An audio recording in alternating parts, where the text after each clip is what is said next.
जो ये मोह में है, सत्ता के जो मोह हो गया है भारतीय जनता पार्टी को, जो छोड़ना नहीं चाहते हैं और जिस तरह से डिलिमिटेशन लाना चाहते हैं, जिस तरह से जातिगत जनगणना नहीं कराना चाहते हैं, जिस तरह से ये लोग चाहते हैं कि सत्ता में बने रहे लेकिन गरीबों को, पिछड़ों को, दलितों को उनका हक, सम्मान, अधिकार नहीं दे। तो मैं कहना चाहती हूँ, क्योंकि कल प्राइम मिनिस्टर जी ने जिक्र किया था कि जब 2023 में ये बिल आया था सबने साथ दिया था और तब साथ देने पे भी उनकी सरकार आई, लेकिन वो ये ना भूलें कि जब 2023 में बिल पास हुआ था, 2024 में इनकी सरकार आई थी, तो पहले पूर्ण बहुमत की सरकार थी और अभी कौन सी सरकार है? अभी सहयोगियों के साथ इनकी सरकार बनी हुई है और अब दोबारा ये बिल लेके आ रहे हैं एक भ्रम फैलाने के लिए, एक इस तरह की भूमिका बनाने के लिए। लेकिन अब जब 2029 में जब चुनाव दोबारा आएंगे तो मेरा पूरा मानना है कि भारतीय जनता पार्टी की सरकार जाने वाली है।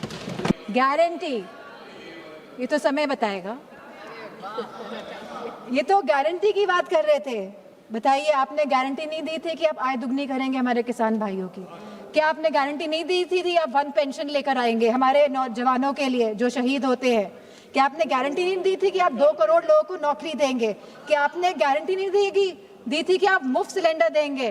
क्या आप यूपी में गारंटी देके नहीं आए थे कि होली और दिवाली में आप महिलाओं को मुफ्त सिलेंडर देने का कार्य करेंगे? क्या वहाँ के आवारा पशुओं को आप उनकी जो समस्या है उसको सुलझाने का काम करेंगे? आपने नोटबंदी में भी गारंटी दी थी कि आप आतंकवाद को खत्म करेंगे। आप सबसे ज्यादा घटनाएं आतंकवाद की अगर हुई हैं तो भारतीय जनता पार्टी की सरकार के समय हुई है, चाहे वो पुलवामा हो, चाहे वो पहलगाम की घटना हो, चाहे वो नक्सलवादियों की घटनाएं हो। सबसे ज्यादा अगर हमारे जवान शहीद हुए हैं तो भारतीय जनता पार्टी के समय में शहीद हुए हैं, तो ये हम सभी जानते हैं।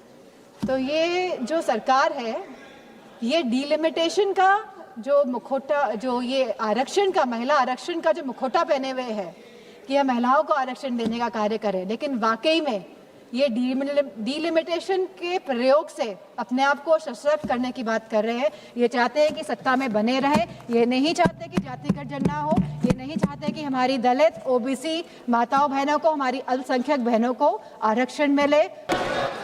माननीय सदस्य श्रीमती डिम्पल यादव जी।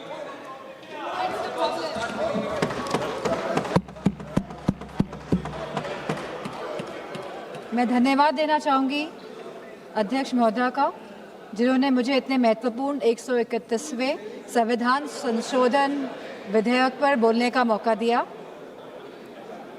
सबसे पहली बात जो मैं रखना चाहूँगी, जो सत्ता पक्ष है वो जिस तरह की भूमिका बना रहा है कि विपक्ष लोग आरक्षण के साथ नहीं है, महिलाओं के आरक्षण के साथ नहीं है, जिस तरह की भ्रांति और भ्रम फैलाने का काम कर रही है सत्ता पक्ष के लोग, तो मैं उन लोगों से कहना चाहूँगी कि 2023 में जब नारी शक्ति वंदन अधिनियम बिल पास हुआ था तो पक्ष और पूरा विपक्ष एक साथ होकर इस बिल को हम लोगों ने पास कराया था और ये सर्व सहमति के साथ पास हुआ था। लेकिन जो ये अब संशोधन लाया जा रहा है, तो आखिरकार सरकार क्या चाहती है? क्या सरकार वाकई में महिलाओं का सशक्तिकरण चाहती है या इस विधेयक को लाकर, इस संशोधन को लाकर वो खुद के सशक्तिकरण के तरफ काम कर रही है? जब 2023 में विधेयक आया था तब स्पष्ट रूप से लिखा गया था कि जनगणना होगी और समाजवादी पार्टी का ये पक्ष था कि जातिगत जनगणना हो। और कल होम मिनिस्टर साहब ने भी ये बात कही है कि जनगणना कराएंगे। अभी वो घरों की गिनती कर रहे हैं, पिछले 3 सालों में खाली वो घरों की गिनती कर पाए हैं। तो जनगणना होगी, जातिगत जनगणना होगी, उसके बाद परिसीमन होगा और आरक्षण लागू होगा। तो सभी लोग इस बात से सहमत थे। लेकिन 2024 में जब भारतीय जनता पार्टी की सरकार आई और पूर्ण बहुमत की सरकार नहीं पा पाई, सहयोगियों के साथ लाई गई ये सरकार, तो जब ये सरकार आई तो 2024 में ही आपने जनगणना क्यों नहीं शुरू कराई? हमारा सवाल ये है। आपने लगभग 2.5 साल निकाल दिए, आपने जनगणना नहीं कराई, क्योंकि अगर जनगणना हो जाती तो आज हम परिसीमन की स्टेज में होते और आरक्षण 2029 तक लागू हो जाता। लेकिन आपकी मंशा ही नहीं थी कि 2029 पे महिलाएं आए और इस सदन में बैठे।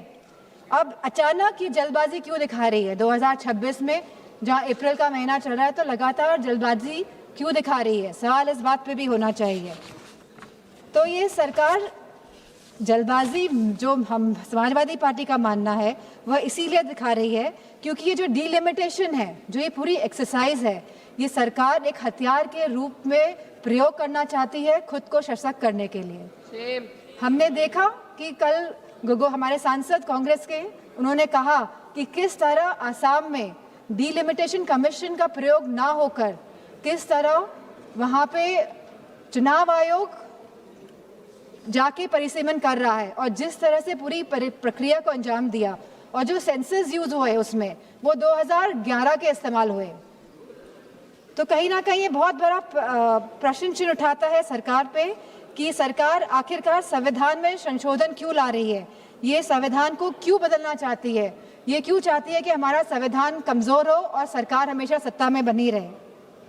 हमारे संस्थापक आदरणीय श्रद्धेय नेताजी ने जब उत्तर प्रदेश में पहली बार महिला आरक्षण लागू किया पंचायती राज में, तब जहां SC/ST महिलाओं को आरक्षण मिला, वही हमारी OBC महिलाओं को भी आरक्षण मिला और हमारी जनरल कैटेगरी की महिलाओं को भी आरक्षण मिला।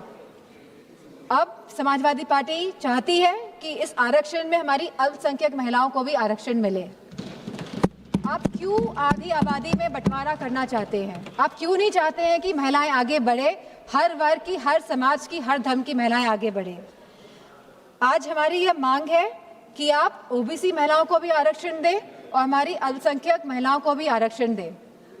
अल्पसंख्यक महिलाओं से तो किसी तरह का द्वेष, किसी तरह की चिढ़ है सामने बैठे हुए लोगों को, लेकिन मुझे पूरा भरोसा है कि जो हमारे यूपी के सांसद हैं भारतीय जनता पार्टी के, वो OBC महिलाओं के लिए मना नहीं करेंगे।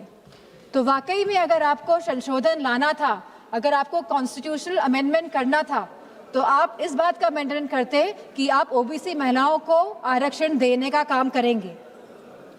आज जब आप अल्पमत में दिखाई दे रहे हैं, क्योंकि आप जानते हैं कि आपका जो वोट है वो खिसकता जा रहा है कहीं ना कहीं, तो आप इस तरह का भ्रम फैलाने के लिए ये संशोधन बिल लेकर आए हैं, क्योंकि आपका केवल एक ही लक्ष्य है कि जो डेटा, जो कास्ट सेंसस का डेटा, जो जातिगत जनगणना का जो डेटा आएगा, जिससे सबकी भागीदारी सुनिश्चित होगी, निश्चित होगी, आप इससे भागना चाह रहे हैं और आप डीलिमिटेशन की प्रक्रिया से इसीलिए सेंसस को हटाना चाहते हैं, या 20 या 25 साल के सेंसस का आप प्रयोग करना चाहते हैं।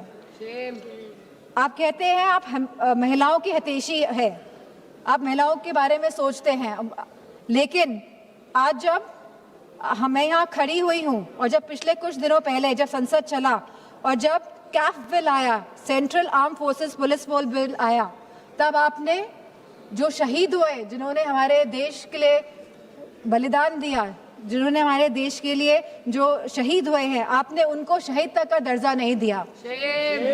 आपने उन शहीदों की महिलाओं के बारे में, उनके बच्चों के बारे में नहीं सोचा। आज जब ये आप विधेयक लेके आ रहे हैं, तो हमारी मांग है कि उन महिलाओं के सम्मान के लिए आप उन शहीद जनों को, शहीद जवानों को शहीद का दर्जा दें और साथ में आप उन्हें पेंशन देने का भी कार्य करें। अब जब महिलाओं की बात हो रही है, तो आंगनवाड़ियों को क्यों छोड़ रहे हैं आप आंगनवाड़ियों को भी, जो इतने साल से संघर्ष कर रही है, जो गांव-गांव में संघर्ष कर रही है, आप उनको भी उनका मानदेय बढ़ाने का कार्य करें।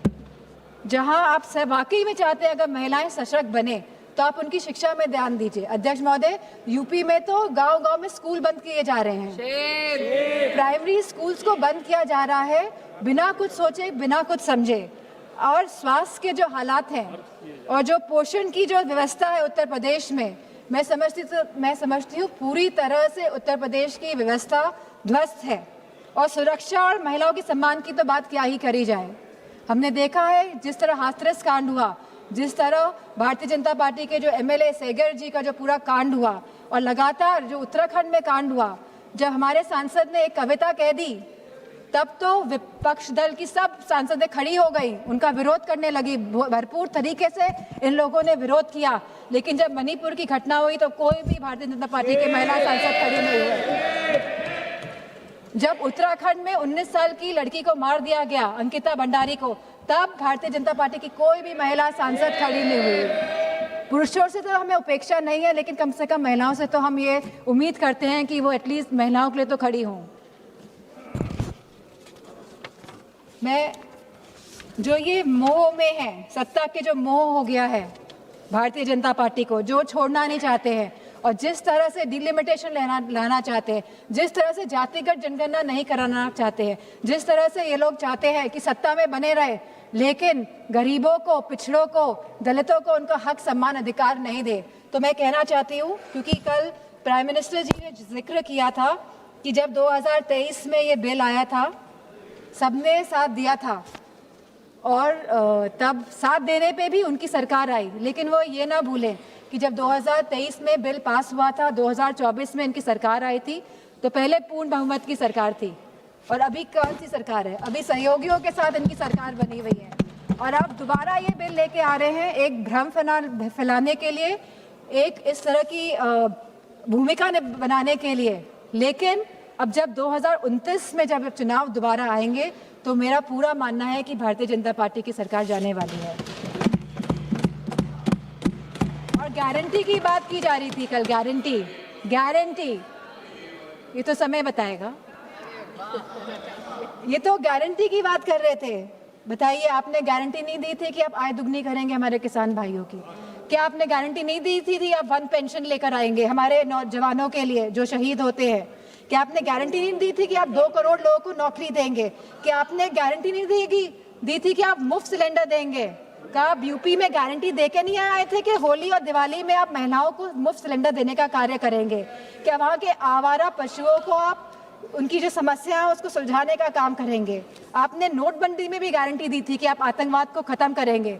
आप सबसे ज्यादा घटनाएं आतंकवाद की अगर हुई हैं तो भारतीय जनता पार्टी की सरकार के समय हुई है, चाहे वो पुलवामा हो, चाहे वो पहलगाम की घटना हो, चाहे वो नक्सलवादियों की घटनाएं हो। सबसे ज्यादा अगर हमारे जवान शहीद हुए हैं तो भारतीय जनता पार्टी के समय में शहीद हुए हैं।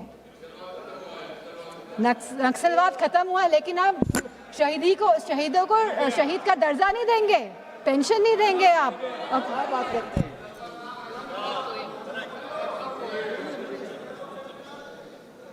तो मैं केवल ये बात कहना चाहती हूँ कि बचपन में हम सब ने कहानी सुनी थी रेड राइडिंग हुड की, सब बच्चों ने सुनी है, हम आज भी अपने उसको जहन में रखते हैं कि किस तरह एक नन्ही सी बच्ची जो अपनी दादी माँ से मिलने जाती है, बहुत खुशी के साथ वो जाती है, वो जंगल में भटक जाती है, उसे घर पहुँचने में दादी माँ के रात हो जाती है और जब लड़की पहुँचती है तो हम सभी जानते हैं कि दादी माँ तो वहाँ नहीं होती है, लेकिन वहाँ पे कौन होता है, तो ये हम सभी जानते हैं। तो ये जो सरकार है, ये डिलिमिटेशन का जो मुखौटा, जो ये आरक्षण का, महिला आरक्षण का जो मुखौटा पहने हुए है कि यह महिलाओं को आरक्षण देने का कार्य करे, लेकिन वाकई में ये डिलिमिटेशन के प्रयोग से अपने आप को सशक्त करने की बात कर रहे हैं। ये चाहते हैं कि सत्ता में बने रहें, ये नहीं चाहते कि जातिगत जनगणना हो, ये नहीं चाहते कि हमारी दलित, ओबीसी माताओं बहनों को, हमारी अल्पसंख्यक बहनों को आरक्षण मिले, वो आगे बढ़े। इन्हीं शब्दों के साथ मैं अपनी बात को समाप्त करती हूँ। धन्यवाद। Subscribe to One India and never miss an update. Download the One India app now.